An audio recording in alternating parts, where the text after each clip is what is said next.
Hi అండి అందరికీ one more important mini vlog అనమాట. ఎవరైతే న్యూ బోర్న్ బేబీ మదర్స్ ఉన్నారో వాళ్ళకి ఖచ్చితంగా ఇన్ఫర్మేషన్ అయితే షేర్ చేయండి. నేను మా బేబీ ఆధార్ కార్డ్ కోసం ఆధార్ సెంటర్కి అయితే వెళ్ళానండి. అండ్ బేబీకి కంపల్సరీ కావాల్సిన డాక్యుమెంట్ ఏంటంటే బేబీ బర్త్ సర్టిఫికేట్, అది కూడా ఒరిజినల్లే ఉండాలి, డూప్లికేట్ అయితే యాక్సెప్ట్ చేయట్లేదు. అండ్ అప్లికేషన్ ఫామ్ అయితే ఒకటి ఇస్తారు. అప్లికేషన్ ఫామ్ మొత్తం ఫిలప్ చేసాము. ఇక్కడ మదర్ నెంబర్ అయినా ఫాదర్ నెంబర్ అయినా ఏదైనా నెంబర్ ఇవ్వచ్చండి. మార్నింగ్ వెళ్ళాం కదండి, అందుకని మా బేబీ కొంచెం స్లీపింగ్ మోడ్లో అయితే ఉన్నారు. నాకైతే 2-3 డేస్ టైం పట్టిందండి, ఎందుకంటే సర్వర్ పని చేయలేదని చెప్పి 2-3 డేస్ తిరగాల్సి వచ్చింది. అండ్ వాళ్ళు ఏంటంటే మదర్ కంటే ఫాదర్కి ఎక్కువ ప్రిఫరెన్స్ అయితే ఇస్తున్నారండి. ఆధార్ కార్డ్ అనేది కూడా కంపల్సరీ అనమాట.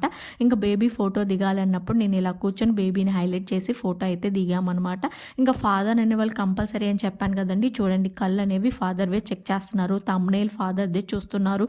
అండ్ వాళ్ళు ఏంటంటే తీసిన తర్వాత ఒకసారి చెక్ చేసుకోమంటున్నారు, నేమ్ అవన్నీ డేట్ ఆఫ్ బర్త్లో ఉన్నట్టే ఉన్నాయా లేదా అనేది చెక్ చేయించుకోమన్నారు. మొత్తం చెక్ చేసామండి, అంతా సక్సెస్ఫుల్గా కంప్లీట్ అయింది.